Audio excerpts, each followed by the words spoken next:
Mateo, halika na. Bilisan mo. Sabi ko na sa'yo, nanlalaki yung asawa mo. Kitang-kita ko kung gaano siya nakayapo sa likod ng lalaki kanina at humawak pa siya sa braso nung bumaba. Napakalandi. Hindi na nahiya. Kapag sinabi ko bang oo, mananahimik ka na? Tsaka pwede ba, Krista? Kung makaasta ka para ka may pakialam pa sa akin, wala namang mas importante sa'yo kundi ang lintik na posisyon mo sa trabaho. Tsaka patas na tayo. Nanlalaki ka, ng babae naman ako. Krista, patawarin mo ko. Kasalanan ko. Ako nagtulak sa kanya na gumawa ng bagay na ikasisira ninyo. Gusto ko lang maghiwalay kayo at bumalik siya sa akin. Kaya naisip kong napakamakasarili nyo. Masyadong makitid ang utak nyo. Masyadong marumi.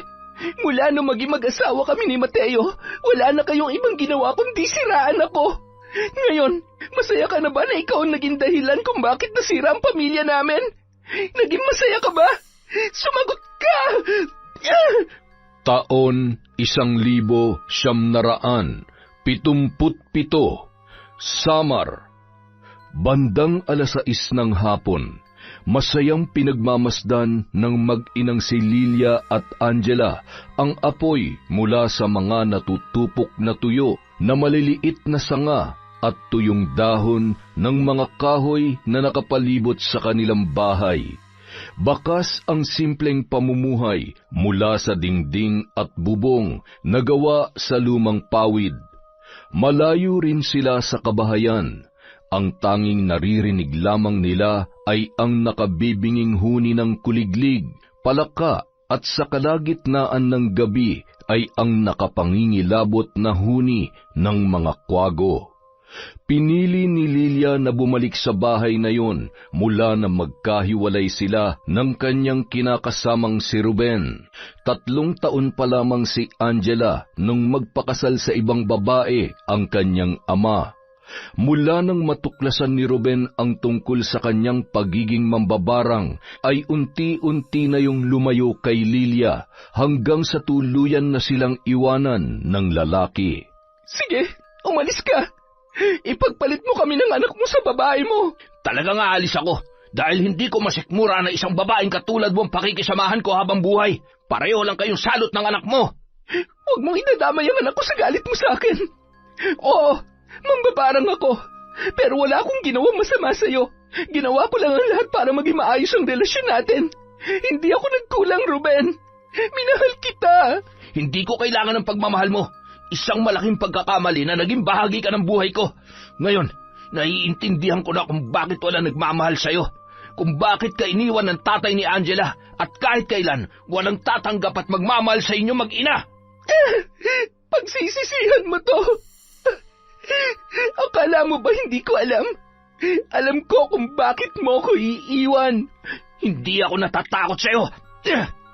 Bit-bit ang isang bag at hindi man lamang lumingon ang lalaki sa noon ay duguan dahil sa malakas na pagkakatama ng ulo nito sa simentadong sahig ng bahay na noon ay kanilang inuupahan.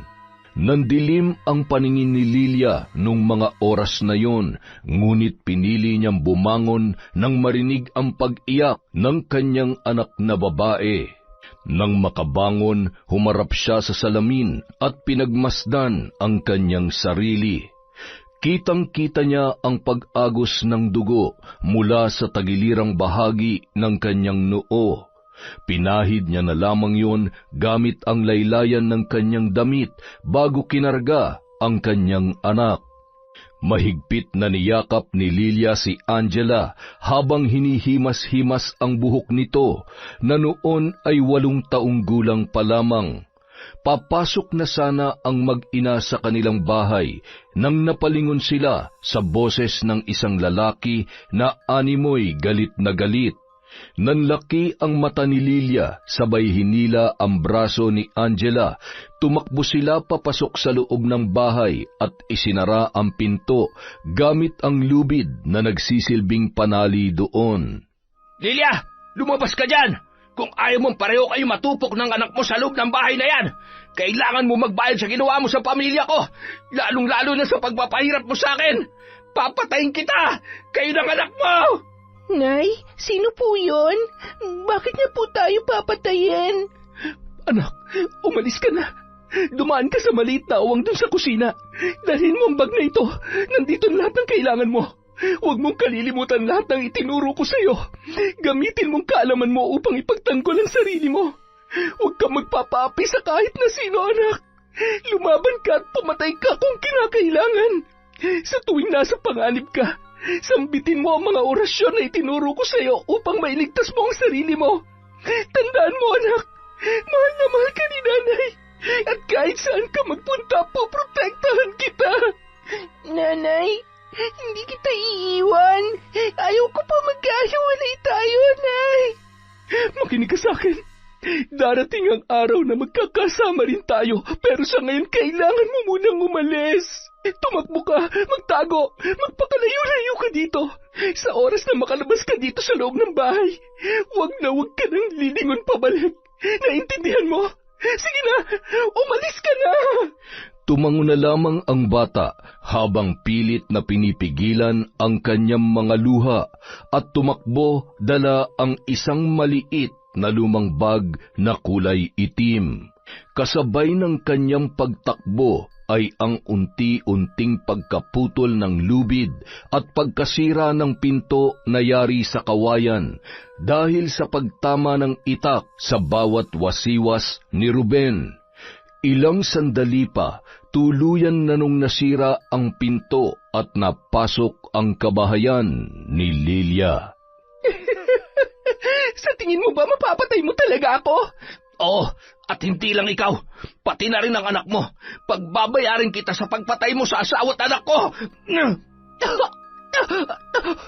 Kahit patayin mo ako, Ruben, mananatiling buhay ang sumpa ng kamatayan sa lahat ng mga mahal mo sa buhay.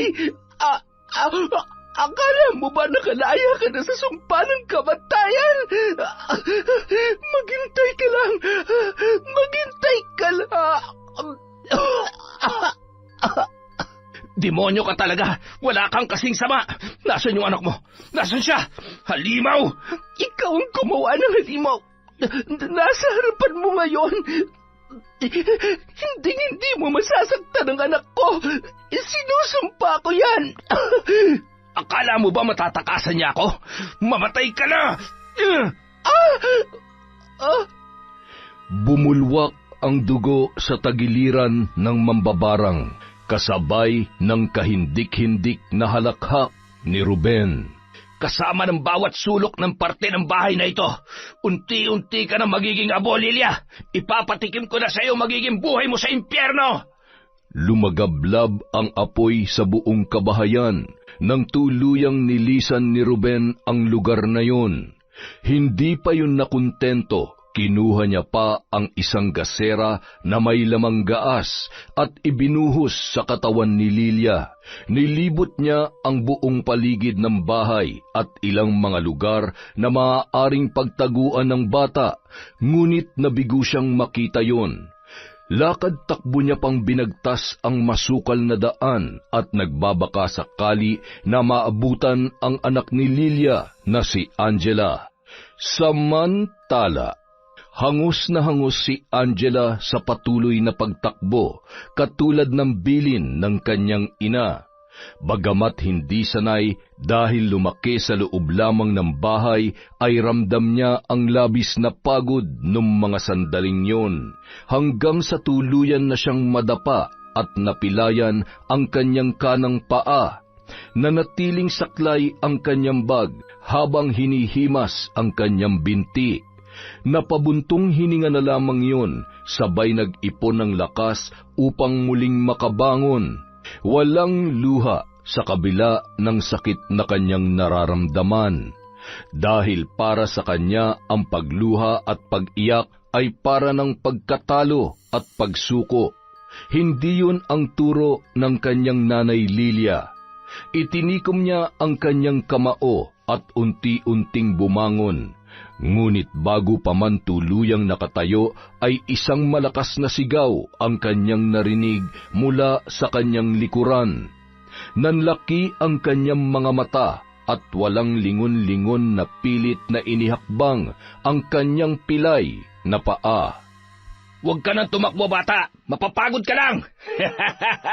Huli ka! Bitawan mo ako! Masama ka! Wala nang masasama pa sa nanay mo. At tulad niya, wala ka rin pinagkaiba sa kanya. Kaya dapat na rin kitang patayin. Hindi totoo yan! Hindi pa patay si nanay! Hindi ba mamatay ang nanay ko? Halimaw ka rin talaga katulad niya. Mamamatay ka!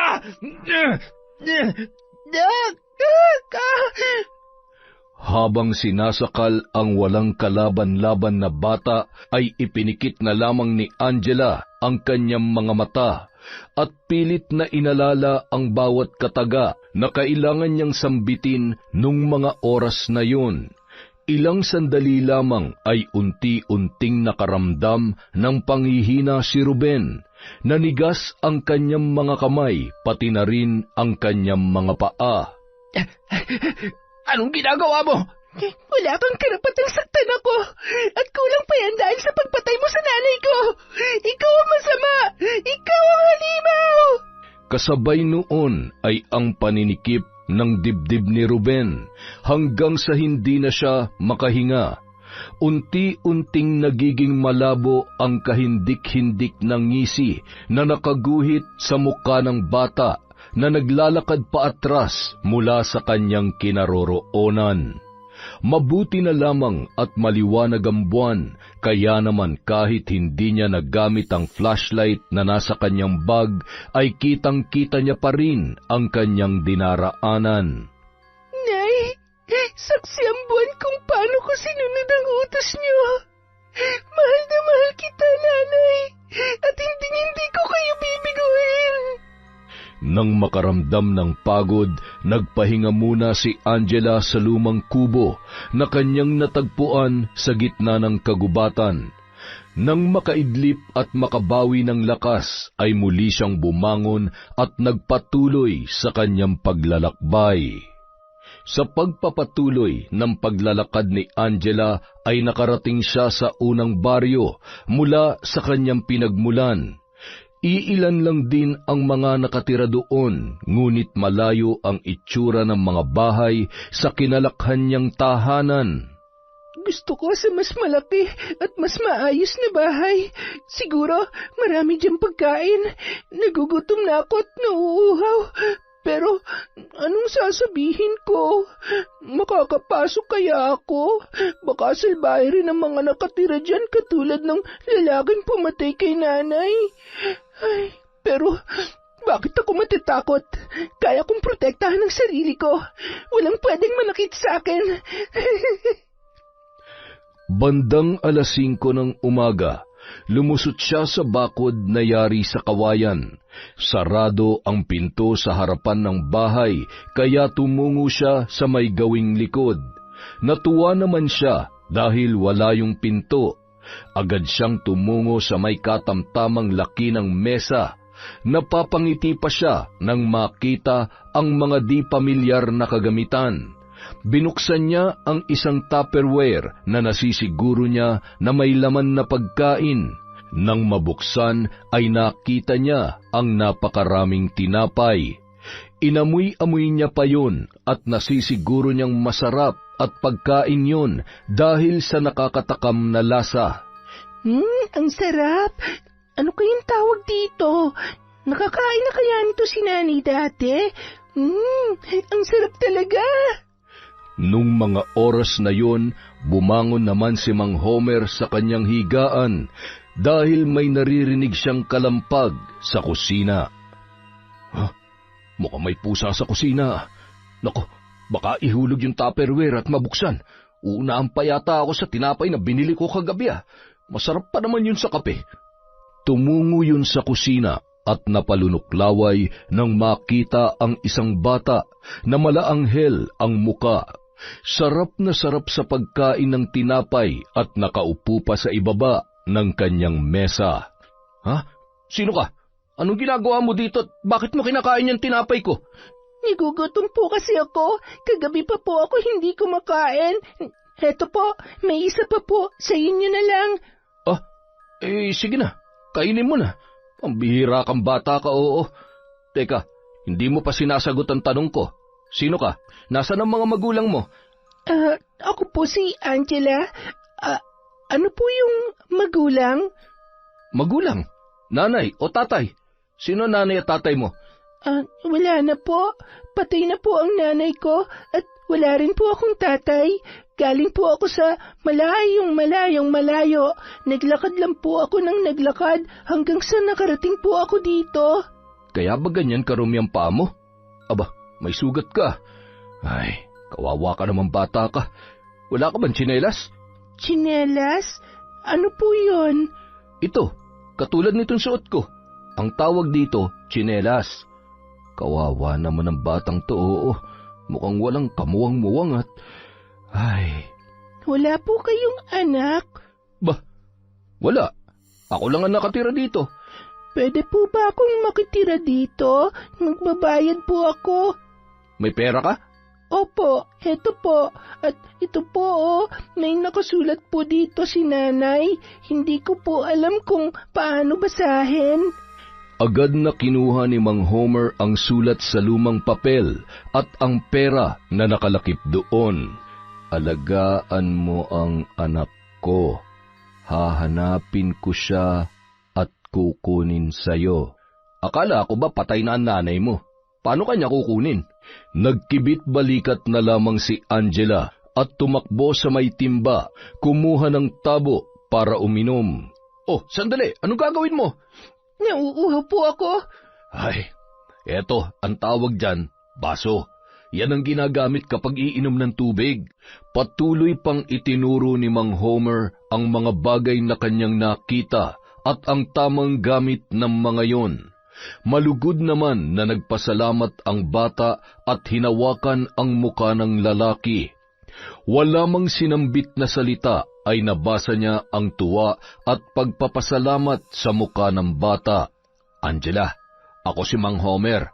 Tawagin mo na lamang akong Tatay Homer. Tutal, wala naman akong anak ay aampunin na lamang kita.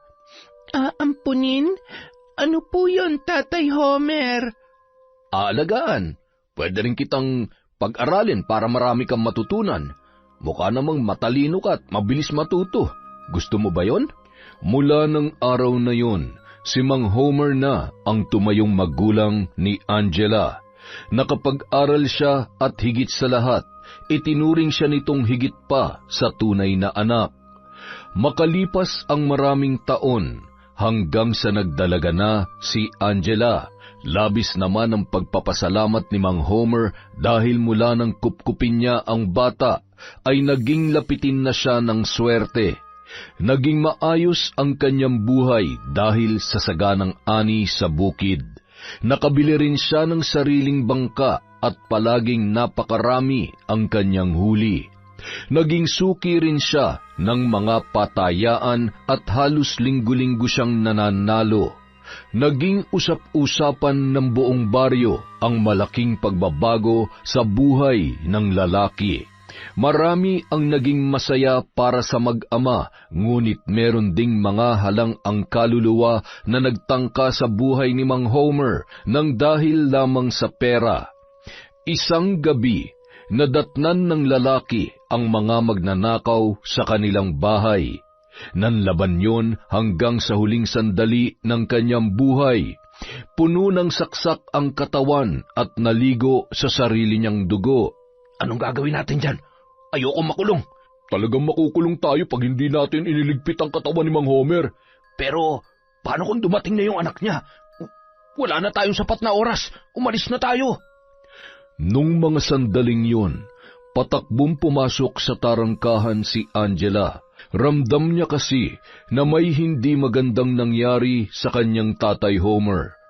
Nang makapasok sa kabahayan ay nadatnan niya ang dalawang lalaki na hinihila papunta sa may kusina ang wala ng buhay niyang ama. Anong ginawa niyo sa tatay ko? Hoy, kung ayaw mo magaya sa sinapit ng tatay mo, mas mabuti pang itiko mo na lang yung bibig mo. Bitawan yung tatay ko! Narinig niyo ba? Bitawan niyo siya! Aba, hindi ka man lang ba natatakot sa amin, ha? Bakit ako matatakot sa mga magnanakaw at mamamatay taong tulad nyo? Dahil sa mga armas na hawak nyo? Hindi nyo matatakasan ang ginawa nyo sa tatay ko at hindi na rin kayo makakaalis pa sa kinatatayuan nyo. Ang kamay ko! Anong ginagawa mo? Patuloy sa pag-usal ng mga kahindik-hindik na salita si Angela habang dinuduro ang dalawang magnanakaw na lalaki. Isa kang alagad ng demonyo! Tigilan mo yan! Hindi lamang yan ang sasapitin nyo. Hindi lamang kayo magbabayad ng kasalanan nyo. Pasasakitan ko lahat ng importanteng tao sa buhay nyo. Papatayin ko rin sila habang kayo walang magagawa para iligtas sila sa kamatayan. Mga inutil! Naging matunog sa buong baryo ang pagpanaw ni Mang Homer. Marami ang nakiramay sa 3 gabing lamay na inilaan ni Angela para sa kanyang kinilalang ama. Walang bahid ng luha, ngunit mababasa sa kanyang mga mata ang lungkot na muling mawalan ng mahal sa buhay. Ikinagulat ng lahat na hindi man lamang nagsampayon ng kaso laban sa mga itinuturo niyang suspect sa pagpatay kay Mang Homer. Ngunit ang ipinagtataka ng mga magulang ng 2 binata ay hindi pa rin nila makausap ang kanilang mga anak. Naging usap-usapan ang mga pangyayaring yon sa mismong huling gabi ng burol ni Mang Homer. Lalong-lalo na si Aling Josie na hindi mapakali at hindi kumbinsido sa mga nangyari, kasama ang kanyang anak na si Mateo na noon ay nasa labas ng tarangkahan at pasilip-silip sa mga taong nakikiramay. Alam mo, hindi pa rin daw nakakapagsalita at parang takot na takot daw yung 2 nanaksak kay Homer. Bakit naman sila pang matatakot sila na nga tong nakapatay? Si Mang Homer ang biktima at hindi ang mga hayop na magnanakaw na yun. Kawawa naman si Angela. Mahal na mahal niya pa naman ang tatay-tatayan niya. Pero hindi ka ba nagtataka, anak? Maliban sa mga sinabi ng ampun na yan ni Homer na siyang pinaniniwalaan natin, ano ba namang malay natin sa kung ano talaga ang totoo nangyari? Tingnan mo nga yang si Angela. Napakaganda ng mukha pero ewan ko ba, mula bata pa lamang yan ay may nararamdaman na akong kakaiba sa kanya. Ay, ano po bang ibig niyong sabihin, Nay? Hindi kaya siya lang naman ang... Nay, wag nga kayong ganyan. Namatayan na nga yung tao, pag-iisipan niyo pa ng masama. Bakit ba? Sa totoo lang, pwede niya namang gawin yun dahil hindi niya rin naman kadugo si Homer. Malay mo, magkakasabot pala sila. Malay mo nga, maniligaw niya yun at inutusan niya lang. Tama na nga yan, Nay. Kung ano-ano na naman yan pumapasok sa utak niyo na haka-hakang kwento. Pakiusap, sarilinin niyo na lang. Baka mamaya, mangati na naman yung dila niyo at kung saan-saan na naman makarating yan. Umuwi na lang kaya tayo. Ay, maigi pa nga at busog naman ako dito sa sopas. Hindi ko na nga maubos Maigi pa dalhin ko na lang. Ay nako, nanay talaga. Pang-4 nyo na yan Sige kayo, mumultuhin kayo ni Mang Homer pag inuwi nyo pa yan. Oo na, sige na. Eto na nga, itatapon ko na lang. Habang naglalakad palabas ng tarangkahan ng mag-ina, ay muling napalingon si Mateo sa noon, ay nakatanaw sa kanila na si Angela. Siguradong malungkot na malungkot siya ngayon. Gusto ko sana siyang lapitan, kaya lang nakakahiya. Baka hindi niya naman ako pansinin. Habang iniisip ng binata si Angela ay hindi niya naman napansin na kinakausap pala siya ng kanyang nanay Josie. Natauhan lamang siya nang hampasin siya noon sa balikat. Aray, Nay naman, bakit niyo ako hinampas? Ba't kanina pa ako ngawa ng ngawa dito, hindi ka man lamang umiimik? Bingi ka ba o wala ka na naman sa sarili mo? Sabi ko bumili ka muna ng kape at asukal sa tindahan. Baka sakaling bukas pa at nakalimutan ko kanina. Akin na ho yung pambili. Hoy, wala ka bang pera dyan? Hindi ba't may pera ka pa? Nako, sinasabi ko na nga ba Naubos na naman sa tong-its yung pera nyo? Nagtanong ka pa. Minalas ako kanina Itigil nyo na kasi ang pagsusugal, Nay. Nagsasayang lang kayo ng pera. Isa pa, Hindi naman kayo nananalo eh. Sige na, pumasok na kayo sa bahay at matulog na kayo. Salamat anak ha. Napakabait talaga ng anak ko. Lalong pumupogi. Bili ka rin ng tinapay ha. Naku, ng bola pa. Gatas, para may pansopas tayo. Gusto mo? Makalipas ang 1 buwan, naging sunod-sunod ang pagkamatay ng mga kaanak ng magnanakaw na pumatay kay Mang Homer.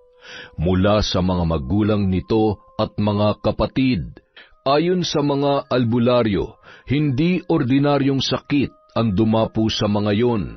Hanggang sa hindi rin nagtagal ay binawian na ng buhay ang 2 magnanakaw sa magkaparehong araw.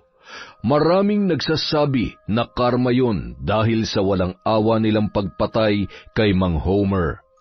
Ngunit iba ang naging pananaw ni Aling Josie sa mga sunod-sunod na pangyayaring yun. Isang araw, habang abala sa pagsusugal ang ginang, yun din ang kanilang pinagchichismisan. Imposible naman na nakakahawang sakit kasi kung totoo yun, di sana pati tayo mga taga rito ay nahawa na rin. Tsaka, pamilya nung 2 pinuntirya, hindi ba't ka hinahinala? Alam nyo, sa tingin ko, may lahing mangkukulam o di kaya ay mambabarang yan si Angela. Kaya siguro hindi siya gaanong nakikihalubilo sa mga taga rito, lalo na nung namatay na si Homer. Ay nako, kung sakali mang totoo yan, masisisi mo ba siya? Kung sa kamag-anak mo ginawa yung ginawa kay Homer, kahit sa ano pang paraan, gaganti ka rin. Pero hindi naman tama yun. Sana'y pinakulong niya na lang. Kawawa naman yung mga nadamay. Yan tayo ha? Naawa ka sa pamilya ng mga hayop na magnanakaw na yon? Sa posible pa nila mabiktima, hindi? Isa pa, mabait yan si Angela. Marami siyang natutulungan ng mga taga rito sa atin. Lalo na ngayon, siya nang namamahala sa lupain na iniwan ni Mang Homer. Gayon din sa mga mangingisda na siyang gumagamit ng bangkang pandagat. Partida na lang na wala na rin magnanakaw sa baryo natin. Sana nga ang isinod niya yung mga hayop na tsismosa dito na maging mapayapa ng buhay ng lahat, ha? Napalunuklaway na lamang si Aling Josie at nagtawanan naman ang ibang naroon. Ako bang pinagtatawanan ninyo? Mga lintik kayo? Kung ayaw nyo maniwala, diwag, makauwi na nga lang. Padabog na umalis ang ginang na pabulong-bulong pa sa sobrang inis. Masyado naman pikon yan si Josie. Siya tong pasimuno ng kung ano-anong kwento pero ayaw naman niyang tawagin tsismosa. Ay, nakakarindi na rin paulit-ulit na lang. Hindi naman siya inaano ni Angela pero pinag-iinitan niya. Naku, paano kaya yun? Mukhang pinopormahan pa naman ni Kuya Mateo yung si Angela. Di lalo na lamang siya magagalit niyan. Ang choosy naman ni Aling Josie, kung tutuusin, saan pa siya makakakita ng dalagang masihigit pa sa ganda at kabaitan ni Angela dito sa baryo natin? Isa pa, malapit na makatapos sa kolehiyo yun. Huwag ka na magtaka, bayaw. Lahat naman na nakikita nun may napupuna siya, pero yung sarili niya hindi niya makita, ha? Sakit niya na yata yung ganyang gawi. Mabuti na nga lang at nagmana sa tatay si Mateo. Samantala, nang makarating si Aling Josie sa tapat ng kanilang tarangkahan, napakunot noo siya habang nakatanaw sa 2 tao na nakatayo sa di kalayuan at tila masayang nag-uusap nung mga sandaling yon.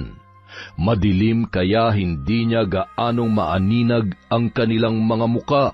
Ilang sandali pa, lumakad na papalapit sa kanya ang lalaki at kumaway naman ang babae sabay pumasok sa tarangkahan ng bahay ni Angela. Aba, mukhang may manliligaw na ang bruha. Sino naman kaya ang malas na lalaking yon?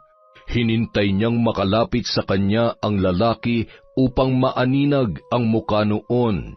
Ngumiti yun sabay tinawag ang kanyang pangalan. Nay! Kanina pa ba kayo dyan?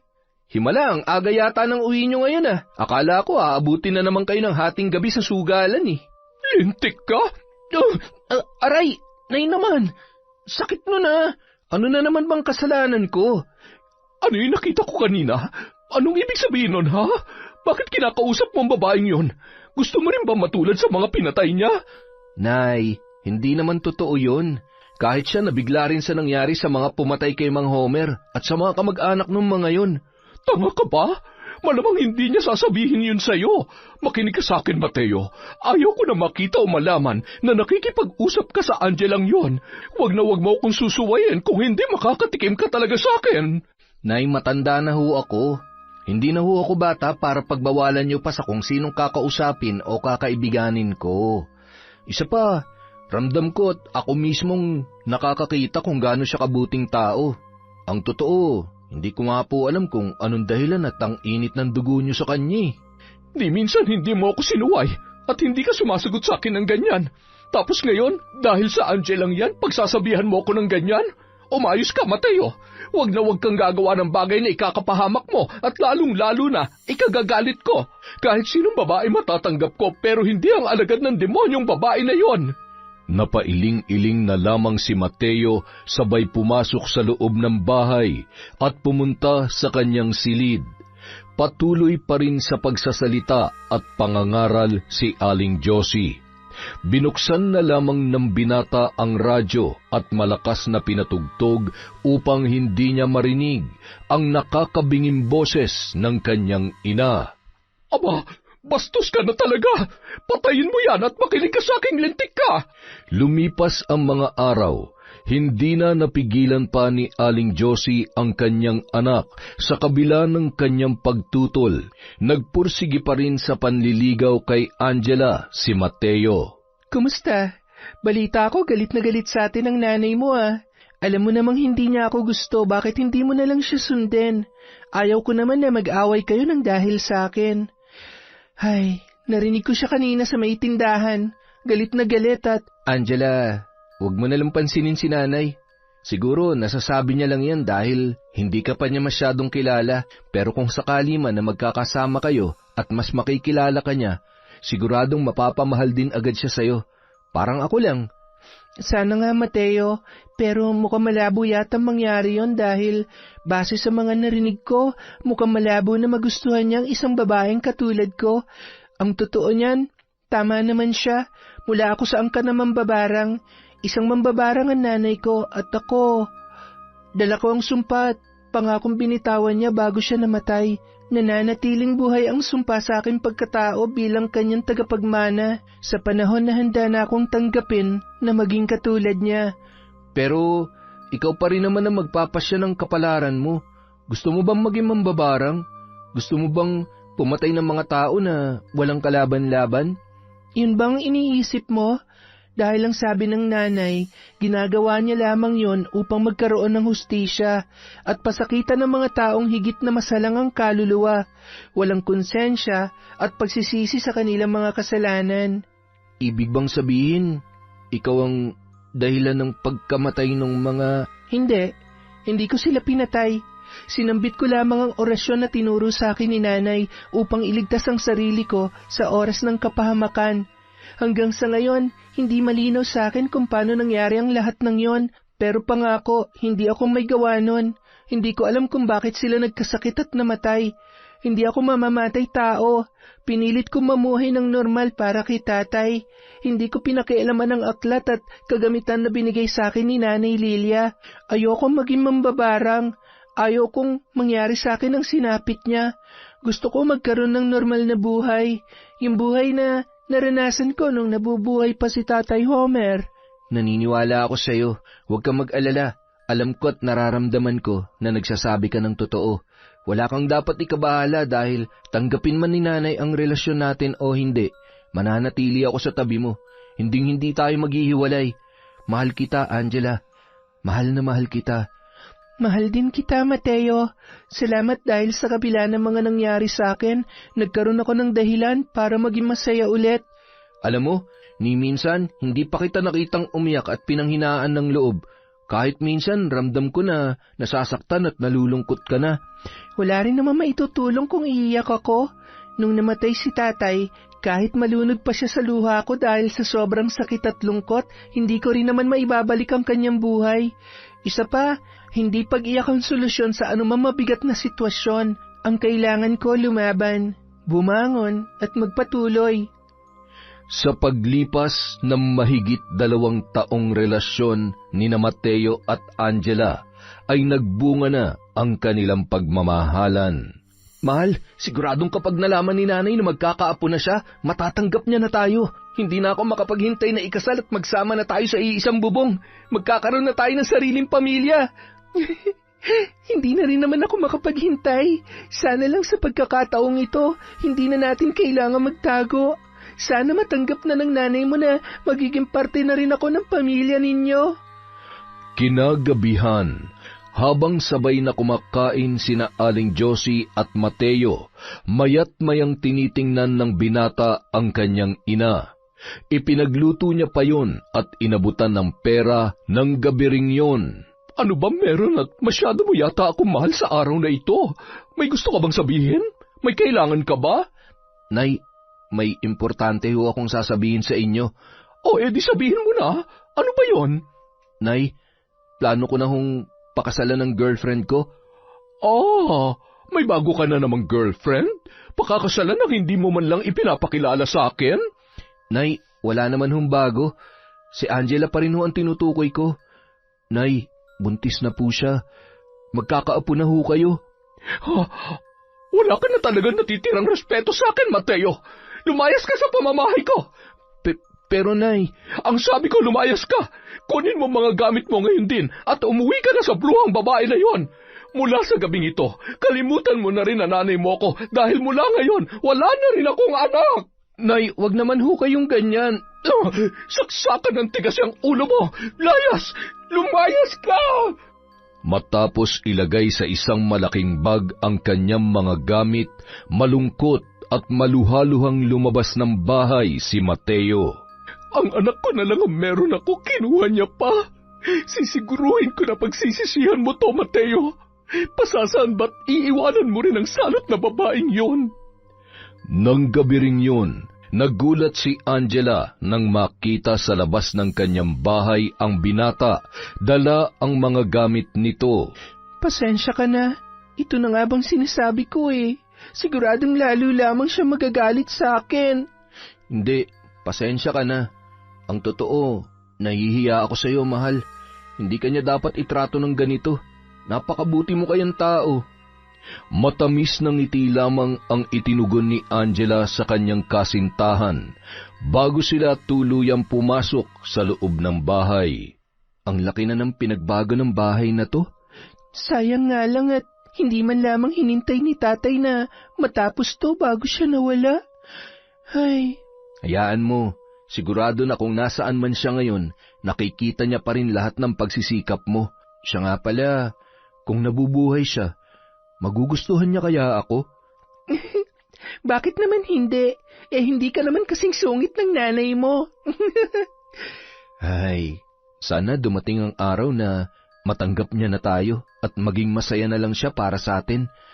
Basta sa ngayon, isa lang ang alam ko. Mahal kita at kahit hindi siya sang-ayon, pakakasalan pa rin kita sa lalong madaling panahon. Gusto kong magindigal ang pagsasama natin, Angela.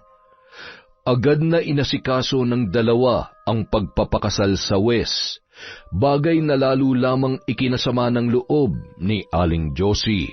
Nasisiguro ko na may ginawa ang impaktang yun sa anak ko. Biruin mo noon pa man, alam na ni Mateo na hindi ko gusto ang babaeng yun. Siguro gusto niya akong gantihan, kaya inagaw niya sa akin ang anak ko. Kaya wala akong pakialam kung anghel siya para sa karamihan dahil hindi magbabagong tingin ko sa bruhang yon at kahit anong mangyari, hindi ko siya matatanggap bilang manugang. Isa din niyang si Mateo talagang nagawa niya pang pakasalan ng babaeng yon tapos tinitiis niya ako. Malamang sa malamang, kinukontrol siya ng Angela na yon. Hay naku, Aling Josie! Ang aga-aga mainit na naman ang ulo niyo. Pasalamat na nga lamang kayo kasi kung tutuusin, para na nga nanalo sa loto yung anak nyo. Di hamak na mas napaayos ang buhay niya ngayon. Kaya kung ako sa'yo, kesa siraan mo araw-araw yung manugang mo, makipag-ayos ka na. Ayaw mo man lang bang makatikim na maginhawang buhay? Kahit para sa anak mo na lang at sa magiging apo mo. Hoy! Hindi ko siya sinisiraan. Nagsasabi ako ng totoo. Kayo tong mga bulag at walang alam. Mga buwiset. Makauwi na nga lang. Kahit ano pang gawing paninira ni Aling Josie at pagpaparinig, hindi pa rin siya pinapatulan ng kanyang manugang na si Angela. Nang makapanganak ang babae ay laking gulat noon nang kinaumagahan ay biglang pumunta si Aling Josie. Pasimple namang napangiti si Angela lalo na nang kargahin ng kanyang biyanan ang kanilang anak. Naku, napakapogi ng apo ko. Kamukhang kamukha mong tatay mo. Salamat naman sa Diyos. Nasaan nga pala si Mateo? Bakit mag-isa ka lang dito? May binili lang po siya sa bayan. Papauwi na rin po yon. Magsasalita pa sana si Aling Josie nang bigla namang dumating si Mateo na noon ay hindi makapaniwala sa kanyang nasaksihan. Mahigpit niyang niyakap ang kanyang ina. Sabi ko na nga ba hindi niyo matitiis ang apo niyo eh. Huwag ka masyadong magsaya. Hindi dahil masaya ko makita ang apo ko ay nakalimutan ko na mga kasalanan mo sa akin. Siya nga pala. Paano yan? Pareho kayong abala sa trabaho. Sino mag-aalaga sa bata? Plano ho namin kumuha ng yaya dahil hindi naman ho kami pwedeng tumigil sa pagtatrabaho. Kailangan din hong bumalik agad sa trabaho ni Angela at magkatuwang ho kami mag-aasikaso ng negosyo. Talagang ipagkakatiwala niyo ang bata sa ibang tao? Ako na lang. Mas maigi na rin para may pinagkakaabalahan ako. Yun ay kung papayag yung asawa mo. Wala naman hong problema. Salamat ho, Nay Josie. Mas magiging kampante ho ako kung kayo mismo mag-aalaga sa kanya. Basta, huwag niyo sana siyang dadalhin sa kung saan-saan. Pambihira naman talaga. Anong akala mo sa akin? Walang isip? At sa tanda ko ng to ay hindi ko pa alam kung ano makabubuti para sa sarili kong apo? Nay, wala naman hong masama sa sinabi ni Angela. Nagpapaalala lang po siya at alam naman natin kung saan kayo laging pumipirme. Wala lamang ako masyadong pinagkakaabalahan kaya palagi ako nandun. Ngayon na may alaga na ako, mananahimik na lamang ako dito sa bahay niyo. Isa pa, para na rin may makapagligpit dito at mukhang napakaraming dapat iligpit. Hindi yata marunong sa bahay ang asawa mo eh. Abala lang ho kami nitong nakaraan at hirap na rin hong magkikilos si Angela mula nung lumaki ang tiyan niya. Hayaan nyo, kukuha na lamang po kami ng tagalinis ng bahay. Huwag na, magsasayang lamang kayo ng pera. Tsaka kung ako mag-aalaga sa bata, ay dito na lang din ako titira. Nakakaburyong na rin sa bahay eh. At dahil makikitira ako, ayaw ko naman maging pabigat at baka isipin pa ng iba dyan na palamunin lamang ako. Mula nang tumira si Aling Josie sa bahay na yun, wala naman siyang makitang ebidensya na magpapatunay sa kanyang hinala na isang mambabarang si Angela. Hanggang sa tumigil na siya sa paghihinala. Hindi naging sapat yun upang tantanan ng biyanan si Angela lalo na't mas tumindi ang selos na nararamdaman niya sa pag-aaruga at pagmamahal ni Mateo sa asawa nito. Isang araw, habang nasa trabaho ang mag-asawa ay inilabas niya ang bata at ipinagyabang sa mga taong dumaraan. Hindi pa yun nakontento at pumunta sa sugalan. Tuwang-tuwa naman ang mga naroroon, lalo na't napakagwapo at napakaputi ng bata. Kumusta ka na, Aling Josie? Nagkasundo na yata kayo ng manugang mo at mukha namang masaya ka na ngayon. Nako, kung alam mo lamang kung paano ako nangungunsumi kapag nakikita kong pagmumukha ng Angela na yon. Sa totoo lang, kawawa ang anak ko. Ang daming trabaho na dapat asikasuhin sa taniman at may kung ano-ano pang kabuhayang naiwan si Homer. Samantalang yung Angela, aalis at uuwi na hindi man lamang yata pinagpapawisan ng kilikili. Pero siya patong hindi makapagbigay ng sapat na panahon para sa anak at asawa niya. Ewan ko ba pero sa tingin ko, ginagamit niya lamang ang anak ko. Palibhasa, hindi niya kayang gampanan ng lahat ng responsibilidad na naiwan ni Homer. Ang kapal nga ng mukha eh, nagagawa pa man lalaki. Pasasan ba't matatauhan din ang aking anak? Kinagabihan, bandang 9:00 ng gabi ay hindi pa rin nakakauwi si Angela.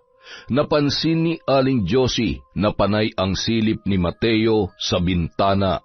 Ano? Nag-aalala ka na sa asawa mo? Hay naku, Mateo, hindi ka pa ba nagtataka sa kanya? Anong oras na oh? Ilang linggo na yan ah. Baka naman may iba ng tinatrabaho yung asawa mo. Baka ho nag-overtime lang ulit. Huwag niyo naman hong pinag-iisipan ng masama si Angela. Ay, di sige. Pero huwag kang tutulog-tulog sa pansitan at masyado nagtitiwala. Baka paggising mo isang araw, iniiputan ka na sa ulo ng pinakamamahal mo asawa. Di ba, Apo? Ang tatay mong masyado nagpapauto sa nanay mo. Patuloy na isinasayaw-sayaw ni Aling Josie ang bata hanggang sa may tumigil na motorsiklo sa tapat ng kanilang tarangkahan. At doon bumaba si Angela habang nakahawak sa braso ng lalaki na kasama nito. Mateo, halika! Bilisan mo! Sabi ko na sa iyo nanlalalaki ang asawa mo. Kitang-kita ko kung gaano siya nakayapo sa likod ng lalaki kanina at humawak pa siya sa braso nung bumaba. Ay naku, napakalandi. Hindi na nahiya. Wala ni anumang reaksyon si Mateo. Agad na lang yung lumabas at sinalubong ang kanyang asawa. Kanina pa kita hinihintay. Bakit masyado ka namang ginabi? At saka, sino yung naghatid sa'yo? Pasensya ka na, mahal. May mga kailangan lang kaming tapusin sa opisina kaya gagabihin ako lagi ng uwi. Si Dennis pala yun, bago namin katrabaho. Malapit lang ang bahay niya dito kaya isinabay niya na ako. Kesa naman maghabal-habal pa ako na hindi ko naman kakilala. Akala ko ba bago lang siya? Pero sa lagay, masyado na kayong close at masyado ka na rin nagtitiwala. Alam ba niya na may asawa at anak ka na? Oo naman. Teka nga, nagsiselos ka ba? Mahal, wala akong ginagawang masama. Kahit abala ako sa trabaho, wala akong ibang iniisip kundi kayo lang ng anak natin. Huwag ka na magtampo. Sorry na. Hindi mo dapat pagselosan yon, ha? Bakla kaya yon? Sige na. Pumasok na tayo at makapaghapunan na. Mabilis namang napawi ang selos na nararamdaman ni Mateo, lalo na nang yakapin siya ni Angela. Napataas kilay naman si Aling Josie habang pinagmamasdan ang mag-asawa. Magbihis ka na't kargahin mo tong anak mo para naman maramdaman niya na may nanay pa siya. Opo, sandali lang po, Nay. Agad na pumasok si Angela sa kanyang silid at napabuntong hininga naman si Mateo sabay tumingin sa kanyang ina. Nay, huwag naman kayong ganyan magsalita kay Angela. Pagod na nga yung tao tapos... Tingnan mo nga ako, Mateo. Kung ikaw masyadong nauuto niyang asawa mo, ibahin mo ako. Ay nako, kailan ka kaya magigising sa katotohanan? Lumipas ang ilang buwan. Mas lalong naging abala sa trabaho si Angela, lalo na nang mapromote yun. Nagpatuloy din ang pagiging sulsulera ng kanyang biyanan sa mga bagay na hindi na pagkakaunawaan ng mag-asawa. Alam mo, kaysa magalit ka't makipag-away sa kanya, gawin mo na lang din ang ginagawa niya sa'yo. Ay nako, may dahilan ka naman Kasalanan niya rin naman kung sakali. Wala namang nagbabago, di ba? Hindi kanya pinapahalagahan bilang asawa. Paano na lang kung wala ako dito? Siguradong pati tong apo ko na pabayaan niya na. Isang gabi, 10:00 na nang makauwi si Angela. Madalas ay hindi na siya sinasalubong ng kanyang asawa. Nay, wala pa po ba si Mateo? Wala pa nga Napapadalas na rin yata ang pag-uwi niya ng hating gabi. Hindi ba nagpapaalam sa'yo kung saan pumupunta? Imposible namang nasa bukid pa ng ganitong oras. Ay, sa bagay, wala ka na kasing panahon sa mag-ama mo, kaya ayan, malamang sa malamang, napatagay na naman yun sa kung saan. Nay, sana naman nauunawaan niya na trabahong inaasikaso ko para rin ho to sa amin, lalo na ngayong nasira na yung bangka at mahina rin ho ang ani nitong mga nakaraan. Abay, hindi sapat na dahilan yan. Kaya sinasabi ko sa iyo, kapag dumating ang araw na hinanap ni Mateo sa ibang pangangailangan niya, hindi mo siya masisisi. Hindi na nakakain ng hapunan si Angela dahil sa pag-aalala. Ilang beses niyang tinawagan ang kanyang asawa, ngunit pinapatayan siya ng telepono. Kung wala kang ginagawang kalokohan, hindi mo kailangang patayin ang cellphone mo. Mateo, huwag naman sana. Hindi kita mapapatawad kapag niloko mo ako. Nang dumating ang lalaki, ay gising na gising pa si Angela. Sinong kasama mo kanina? Bakit mo pinatay ang cellphone mo? Hindi mo man lang naamoy ang sarili mo bago ka pumasok ng bahay. Nambababae ka ba, Mateo? Hindi ko alam kung anong pinagsasasabi mo. Matulog ka na. Matutulog na rin ako. Mateo, tinatanong kita. Nambababae ka ba? Kapag sinabi ko bang oo, mananahimik ka na? Tsaka pwede ba, Angela? Huwag kang umasta na parang may pakialam ka pa sa akin. Wala namang mas importante sa'yo kundi ang lintik na posisyon mo sa trabaho eh. Isa pa, patas na tayo. Nanlalaki ka, mambababae ako. Wala kang karapatang bastusin ako ng ganito. Wala akong ibang inisip kundi ang ikabubuti ng pamilya natin. Ni minsan hindi sumagi sa isip ko ang ibinibintang mo sa akin at wala kang karapatang gantihan ako dahil wala akong ginagawang masama. Sa unang pagkakataon, dahil sa pinaghalo-halong pagod at sama ng loob, hindi na malayan ni Angela ang pagpatak ng butil-butil niyang luha. Ngunit nung mga oras na yon, tiningnan lamang siya ni Mateo na parang walang halagang bagay, sabay lumabas sa kanilang silid. Kinaumagahan, paggising niya ay kinausap siya ni Aling Josie bago siya umalis papasok sa kanyang trabaho. Anong sabi ni Mateo? Nagkausap ba kayo? Hindi po, aalis na ho ako. Tulog na tulog pa po siya. Kayo na pong bahala kay baby. Susubukan ko pong umuwi na maaga. Huwag sanang sasamaan loob mo kung nakagawa ng kasalanan si Mateo. Dahil marami ka rin namang pagkukulang sa kanya, di ba? Makalipas ang ilang buwan, umuuwi sa isang bahay, magkatabi sa pagtulog, ngunit ramdam ni Angela na malayong-malayo na ang loob ni Mateo sa kanya. Kapag sinusubukan niyang kausapin yon, ay nauuwi lamang sa pagtatalo. Kaya hinayaan niya na lamang ang kanyang asawa, lalo na't naaapektuhan na rin ang kanyang trabaho. Hinayaan niya na lamang yon, lalo na't nararamdaman niya na hindi niya maisasalba ang kanilang relasyon dahil siya na lang din naman ang nag-iisang kumakapit sa kanilang sinumpaan ng araw na sila ay ikinasal. Isang araw. Mateo, sinong babaeng yan? Nay, si Maricar ho. Pinalayas ho kasi siya ng mga magulang niya nang malaman na nagdadalang tao siya. Wala ho siyang ibang mapupuntahan. Pwede po bang pauwiin muna natin siya sa bahay? Sandali, ano mo bang babaeng yan at kung umasta kay akala mo ikaw ang ama ng bata? Nay, tama ho kayo. Ako po ang tatay ng batang dinadala niya. Ay, Sus Mariosep, anong problema itong pinasok mo? Gusto mo bang ipakulong ka ng asawa mo? Bakit naman hindi ka nag-iingat? Pwede ka mambabae pero yung makabuntis hindi. Ay, nag-iisip ka ba? At ikaw naman babae, saksakan ka rin ng tanga. Magpapabuntis ka na rin lang sa may asawa pa. Nay, tama na yan. Tulungan niyo na lang kami. Hindi pwedeng malaman ni Angela ang tungkol sa amin. Ewan ko sa'yo. Sabihin na lang natin na pinsan mong babae na yan at nasa Maynila ang asawa niya para hindi siya magduda. Ay, hanggang kailan natin maitatago to? Siya, sige na, linisin mo yung bahay at mag-ingat kayo sa mga ikinikilos nyo. Walang pwede makaalam sa totoong relasyon ninyo, ha? Isang malaking kahihiyan to at gulo kapag nagkataon. Bandang 6:00 ng gabi, maagang umuwi si Angela dahil natapos agad ang kanyang trabaho. May mga bitbit na prutas at groceries na binili niya sa bayan bago tuluyang umuwi ng bahay. Nagulat siya dahil sinalubong siya ng magandang ngiti ni Mateo. Bagay na matagal na nitong hindi ginagawa. Akin na, mabigat yung bitbit mo. Wag na. Kaya ko naman. Salamat na lang. Si baby, gising ba? Katutulog lang. Pinatulog muna ni nanay bago siya umuwi sa bahay. Umuwi sa bahay ninyo? Bakit? Anong meron? Yung pinsan ko kasi nariyan. Mag-isa lang kasi siya sa bahay niya sa sentro kaya, ayun, naisipang dumito muna at yung asawa niya nasa Maynila. Sana dito mo na lang pinatuloy para nakilala ko yung pinsan mo. Isa pa, masikip doon at para may kasama dito si nanay sa araw. Talaga? Okay lang sa'yo?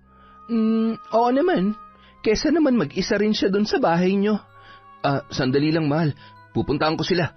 Siguradong matutuwa si nanay. Sige. Ako na lang ang magluluto ng hapunan. Maaga pa naman. Sa kabila ng sama ng loob ni Angela, nanatili siyang kalmado. Ayaw niya kasing magkahiwalay sila at lumaki ang kanilang anak na walang kumpletong pamilya.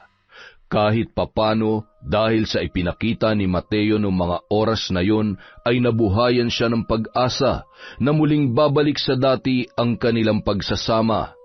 Mahal na mahal niya si Mateo, lalong-lalo na ang kanilang anak. Buong pusong tinanggap ni Angela si Maricar sa kanilang bahay.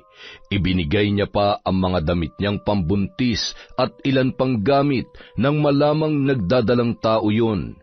Sa loob ng 1 linggo na pamamalagi ng ipinakilalang pinsan na si Maricar sa kanilang bahay, ay mainit niya yun tinanggap. Sa araw ay malayang nagsasama bilang magkarelasyon sina Mateo at Maricar sa sariling pamamahay ni Angela. At sa pagsapit ng gabi ay nagpapanggap naman sila bilang magpinsan. Isang gabi, nagising si Angela. Hindi niya maunawaan kung bakit ilang gabi na siyang hindi dinadalaw ng antok at mabigat ang kanyang pakiramdam. Nakapikit man ang kanyang mga mata, ay gising na gising ang kanyang diwa. Maya-maya, dahan-dahang inalis ni Mateo ang pagkakayapos sa kanyang asawa at dahan-dahang bumangon sa pag-aakala na tulog si Angela. Dahan-dahan din niyang binuksan ang pinto. Ilang sandali lamang ay bumangon din si Angela at sinundan ang kanyang asawa. Kitang-kita niya kung saang kwarto pumasok yon.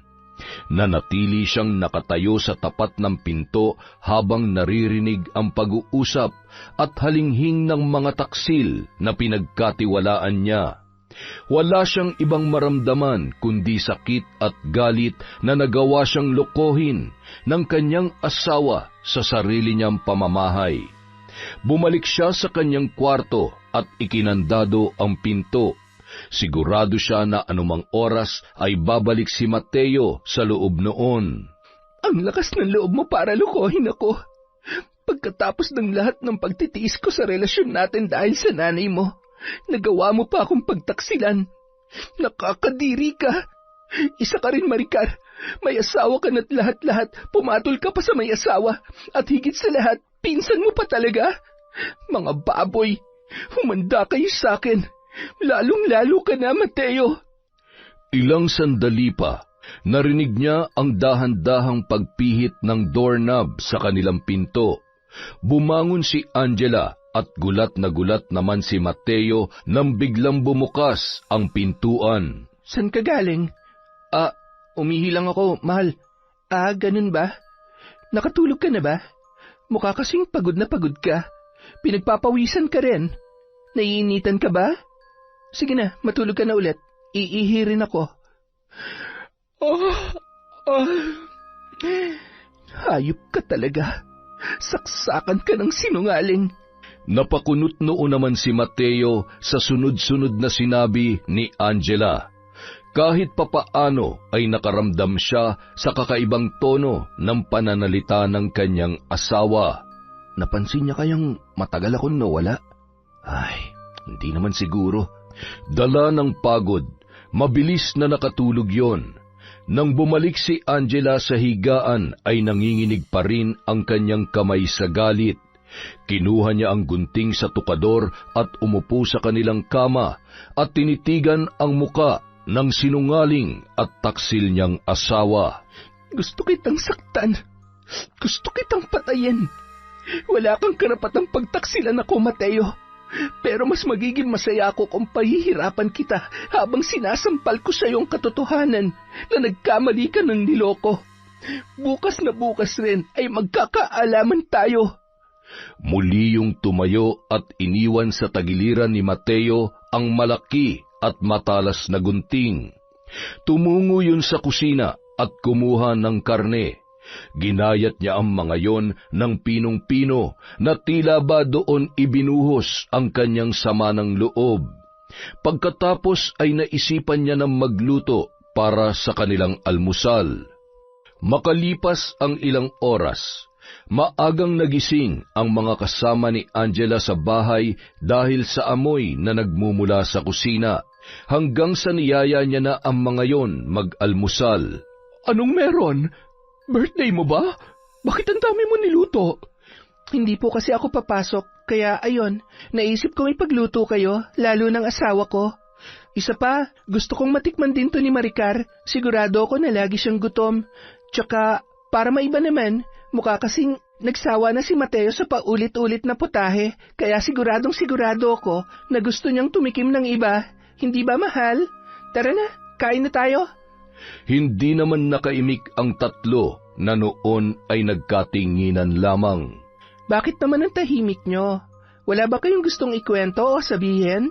Minsan na lang mangyari to, yung sabay-sabay tayong kumakain. Kaya nga parang ang dami kong namimiss. Marami rin ba akong hindi alam? Ikaw, Nay, baka naman gusto mo magkwento sa akin. Ano bang pinagsasasabi mo?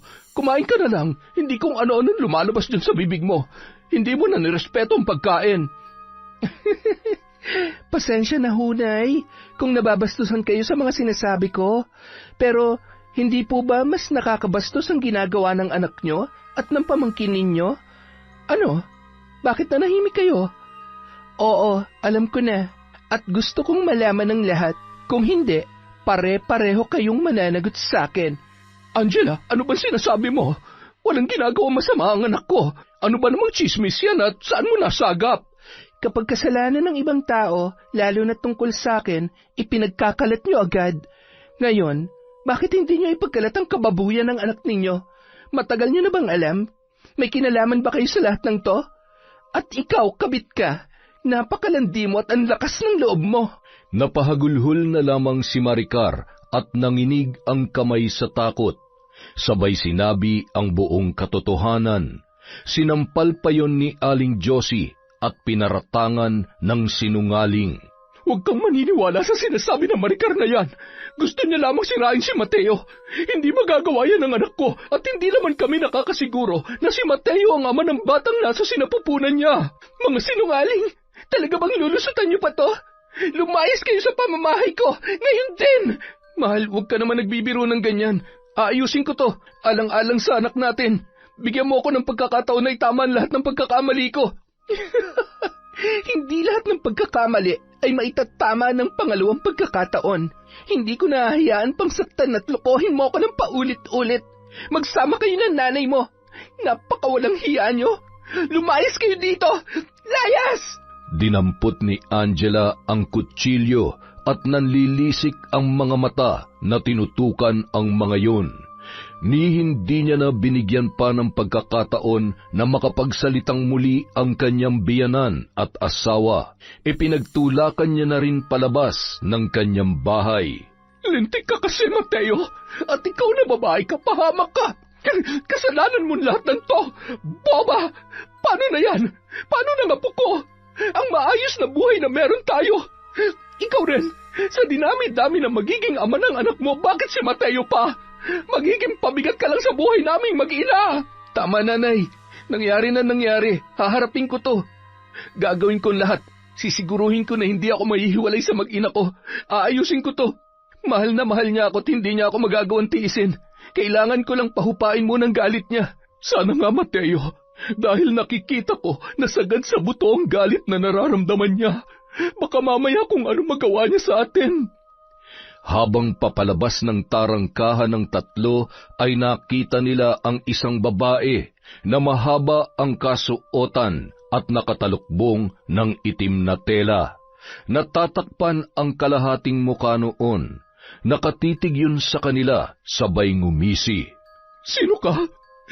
Anong kailangan mo? Nandito ako para maningil para sa anak ko.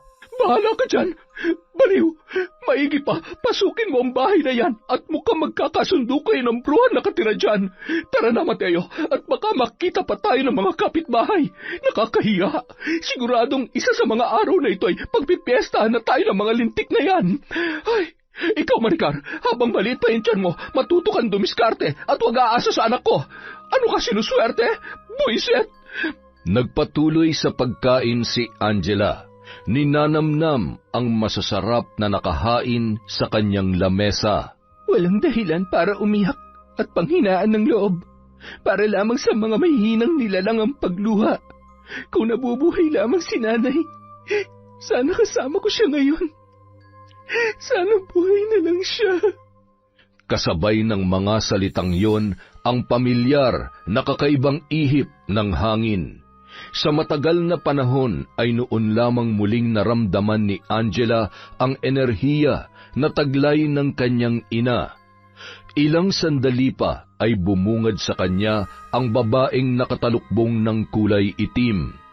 Dahan-dahang inalis noon ang talukbong sa kanyang ulo. Bakas ang peklat ng nasunog nitong muka at kalahating bahagi ng ulo na hindi tinubuan ng buhok. Hindi niya na mamukaan kung sino yon. Sino kayo?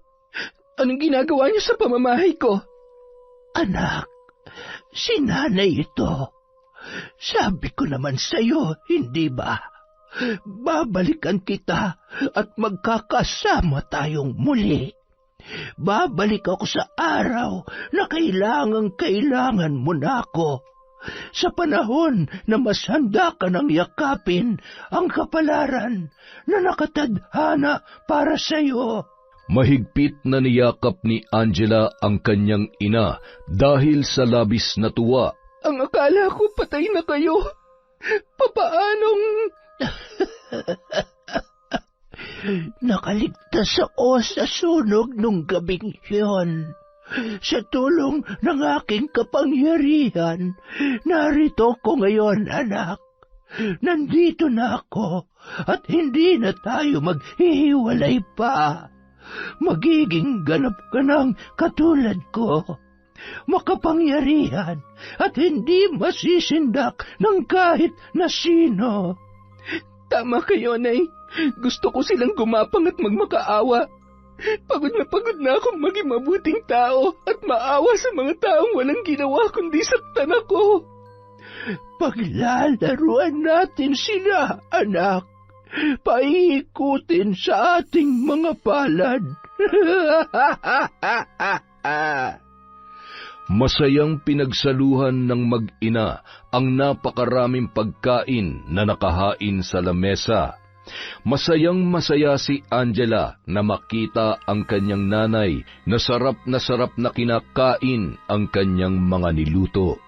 Buong araw silang nag-usap at nagplano kung ano ang gagawin kina Mateo at Aling Josie.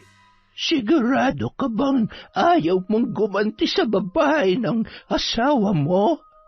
Ramdam ko na nagsasabi siya ng totoo, Nay. Biktima lang din siya ni Mateo. At saka, kung hindi dahil sa kanya, hindi ko malalaman lahat ng kasinungalingan ng mag-inang yon. Buntis siya at ayaw kong maging dahilan para mapahamak ang isang inosenteng bata. Sa patuloy na pag-uusap ng dalawa, doon nalaman ni Angela na ang nanay niya ang nambarang at pumatay sa kanyang tatay Homer at mga kaanak noon. Sa matagal na panahon, nagtatago ako sa dilim. Ni minsan, hindi ka nanguglit sa aking paningin. Siniguro ko munang malaya kang magawa ang mga gusto mo at umasa ako na tuluyang magbabago ang nakatadhanang buhay para sa iyo. Ngunit nagkamali ako. Sadyang pareho tayo ng kapalaran.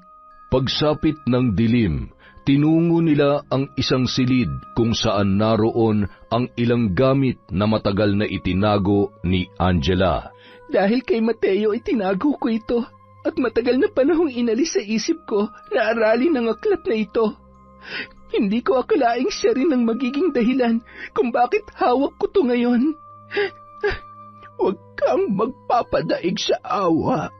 Kung gusto mong maging magaling na mambabarang, wala kang ibang iisipin kundi ang galit, poot at paghihiganti.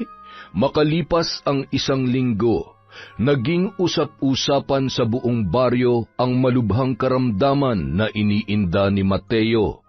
Iniwanan na rin yon ni Maricar dahil sa pang-aalipusta ni Aling Josie. Walang doktor ang makapagsabi sa kung anong uri ng sakit ang dumapo sa lalaki.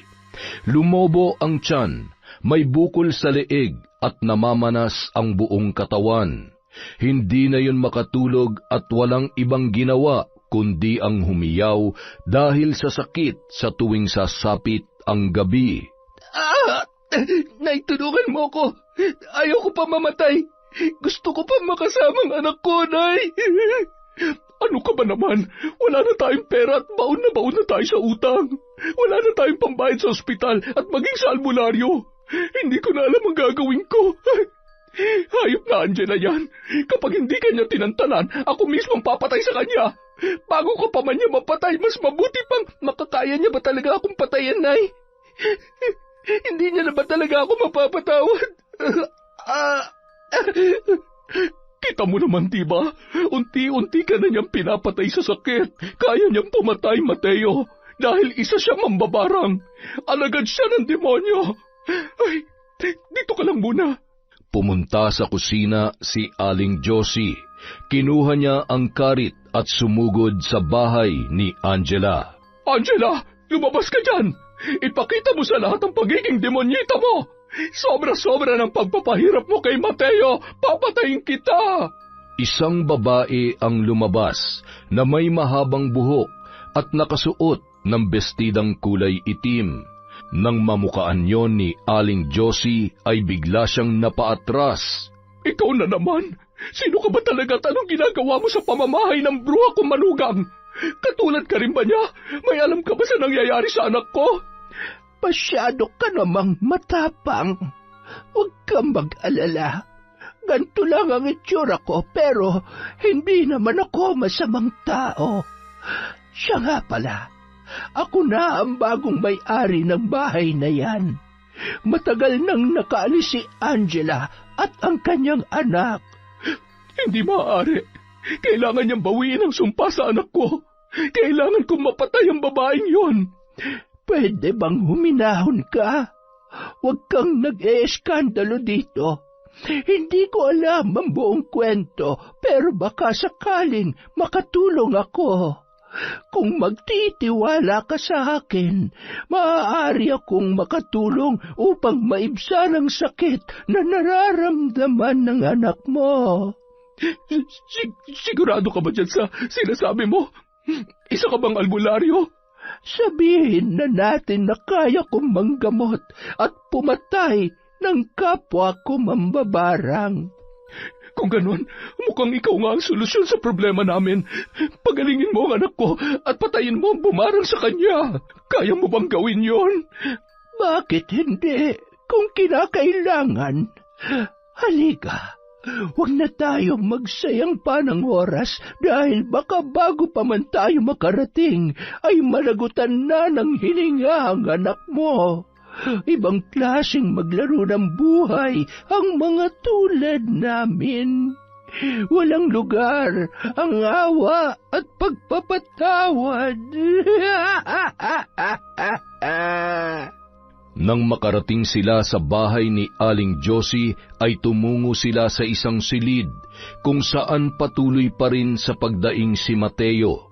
Nagulat naman yon nang makita ang nakakatakot na muka na kasama ng kanyang ina. Huwag ka lalapit sa akin! Ikaw mambabarang! Masyado ka namang matatakutin, iho. Huwag ka mag-alala. Nandito ako para tulungan ka na tapusin ang hirap na pinagdaraanan mo ngayon. Nahihirapan ka na, hindi ba? Hindi mo na ba kaya ang sakit? Pwede bang gamutin mo na ang anak ko? Hindi mo ba nakikita? Hirap na siya. Kung gusto mo pa siyang makasama ng buhay, doon ka sa labas maghintay. Kumalma ka at huwag mo kong inuutusan. Labas! Masyado nang malaki ang tiyan mo, iho. Alam mo ba kung anong laman yan? Uod at iba't ibang insekto na unti-unting humihigop ng lakas mo. Gusto mo bang hiwain ko sa gitna nang makita mo? Anong ginagawa mo? Sino ka ba talaga? Huwag ka mag-alala. hindi ko naman ipagdadamot sa iyo ang katotohanan para bago ka man lamang mamatay ay malaman mo kung sino talaga ako. Mateo, ako ang ina ng babaeng niloko mo. At bilang ina, nandito ako para maningil at gusto ko ring makita kung gaano na siya kahusay sa paggamit ng itim na kapangyarihan. At tingnan mo nga naman, walang duda na anak ko nga talaga siya. Nay, paalisin mo ang babaeng ito, Nay! Mateo, ano ba nangyayari dyan? Buksan mo tong pinto. Ayos lang ba ang anak ko? Narindi naman si Lilia sa ingay ni Aling Josie na patuloy na kinakalampag ang pintuan. Kaya naman nag-usal siya ng mga salita at ilang sandali lamang ay biglang nabingi ang tainga nito, kasabay ang pagbulwak ng dugo sa kanyang ilong. Nanginginig ang kamay nang makita ang kanyang sarili sa salamin at bigla yung nawalan ng malay. Samantala, alam kong malaki ang kasalanan ko kay Angela. Pinagsisisihan ko na nagawa ko sa kanya. Pakiusap, maawa po kayo sa akin. Gusto ko pa makita ang mag-ina ko. Huwag ka nang umasa pa, Mateo. Dahil yan ang bagay na hindi ko hahayaang mangyari. Mamatay kang nangungulila sa kanila. Wala ka ng asawa't anak dahil ikaw ang sumira sa pamilya mo. Ikaw! Ipinatong ni Lilia ang kamay niyang may mahahabang kuko sa ibabaw ng napakalaking tiyan ni Mateo, habang paulit-ulit sa mga salita na kanyang sinasambit. Malakas na sigaw na dulot ng sakit habang naglilitawan ang maninipis at naglalakihang ugat sa tiyan, hanggang sa nabutasyon at nagsilabasan ang napakalansang amoy ng nana at dugo. Gayon din ang mga walang buhay na insekto at uod na may iba't ibang kulay at laki.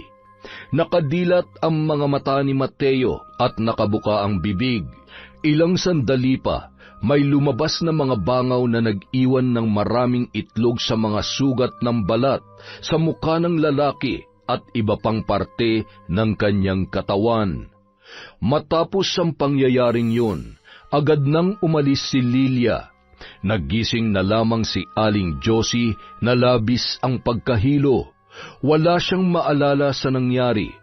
Pumasok siya sa kwarto at nakita ang kalagayan ng kanyang anak. Lumabas yun at nanghingi ng saklolo sa kanilang mga kapitbahay. May iilan naman tumulong at humingi na rin ng tulong sa iba pang opisyal ng barangay upang matulungan si Aling Josie. Dahil sa napakabaho at napakabilis na pangangamoy bulok ng katawan ni Mateo, ay agad yung inilibing ng mga kagawad ng barangay. Makalipas ang isang araw. Hay nako, Aling Josie, mag-iingat ka. Sigurado ako na isusunod ka ng mambabarang na pumatay sa anak mo. Alam mo, siguradong galit na galit sa iyo yung manugang mo o kaya yung babaeng nabuntis ng anak mo. Hay nako, ikaw naman kasi, kinonsinti mo pa siya, tapos wala ka nang ginawa kundi siraan si Angela. Paano kung ikaw naman ang isunod niya? Hoy, naririnig mo ba ako, Aling Josie? Nagbagong buhay na? Ganun? Tiningnan lamang ni Aling Josie ang babaeng nasa kanyang harapan, sabay pumasok sa loob ng kanyang bahay. Nagulat siya nang may nakitang anino ng isang babae na pumasok sa kanyang kwarto. Sino yan? Angela? Anong ginagawa mo dito? Nani Josie naman, hindi niyo man lang ba ako na-miss? Wala na si Mateo. Wala na siya, Angela. Ikaw ba? Ikaw ba ang pumatay sa anak ko?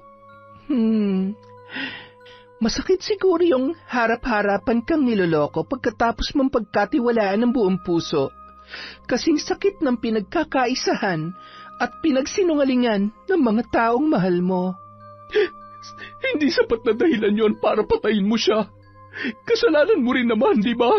Pabaya ka. Wala kang kwentang asawa, kaya siya ng babae. Walang kwenta? Mula nang umuwi sa pamamahay kong anak mo, naging maayos ang buhay niya. Binago ko ang buhay niya. Pero sinamantala niya ang lahat ng yon. Pera, babae, at yung tiwala at pagmamahal ko. Wala ring sapat na dahilan para lokohin niyo ako. Ngayon, patas na tayo. Namnamin mo ang sakit ng aking paghihiganti. Angela, patawarin mo ko. Kasalanan ko. Ako nagtulak sa kanya na gumawa ng bagay na ikasisira niyo. Gusto ko lang maghiwalay kayo at bumalik siya sa akin.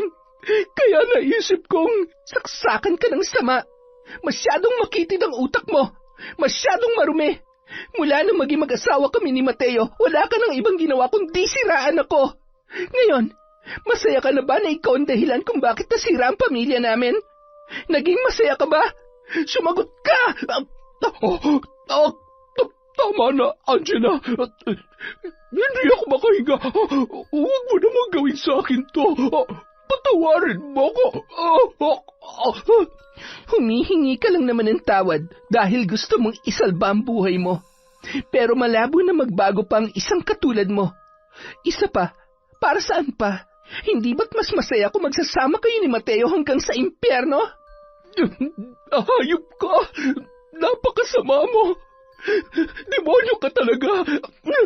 Pues, hihilahin kita at isasama kita doon! Yan lang palang kaya mo?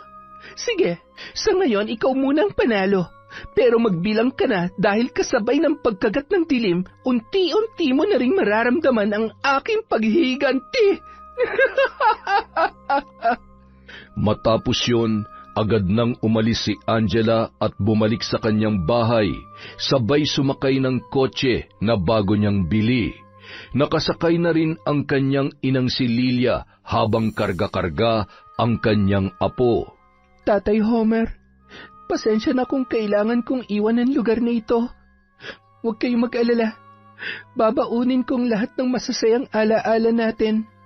Pangako, aayusin kong muli ang buhay ko kasama si nanay at ang anak ko. Nasa mabuting kamay na rin ho ang mga ari-ariang iniwan ninyo. Huwag kayong magagalit sa naging pasya ko, ha. Sa kabila ng aking bagong kaalaman, bilang isang mambabarang, mananatili akong mabuti sa mga taong totoong nagmamahal sa amin ng anak ko. Agad na nilang pinaarangkada ang sasakyan at umalis. Yun din ang araw na lilipat na sila sa mas payapang lugar kung saan napagpasyahan nilang magsimulang muli. Bagong bahay kung saan bubuo sila ng panibagong masasayang ala-ala bilang isang pamilya. Pagsapit ng dilim, napatakbo sa lababo si Aling Josie matapos uminom at nakaramdam ng labis na pangingilo. Nagmumog siya ng tubig at sa kanyang pagdura ay kasabay na bumagsak ang kanyang mga ngipin. Nagpagulong-gulong din yon sa sahig dahil pakiramdam niya ay may kung anong pumapaso at gumagapang na mga insekto sa kanyang katawan. May tumubong kung ano-anong kulay itim na malalaking butlig sa kanyang muka at kamay, hanggang sa maramdaman niyang umiigsi ang kanyang dila at unti-unti na siyang hindi nakapagsasalita. Gumapang yun sa sahig hanggang sa makalabas ng bahay. Kung itong kabayaran sa lahat ng mga kasalanan gagawa ko, Diyos ko, pagkawawi ka po ako at sana dumating ang araw na mapatawad din ako ni Angela. Kasalanan ko lahat. Yon! Namatay na bungal. Patay tayo dyan. Dahil dyan, meron po tayong shout out. Hi kay Joanna Rose Velarde, kay Kiara Sofia. Shout out po kay Alma Naong, kay Desiree de los Santos, kay Chris Alcantara, Crisgel Mamado, Corazon Piquero, Jing Vaflor, Sydney Crosswind.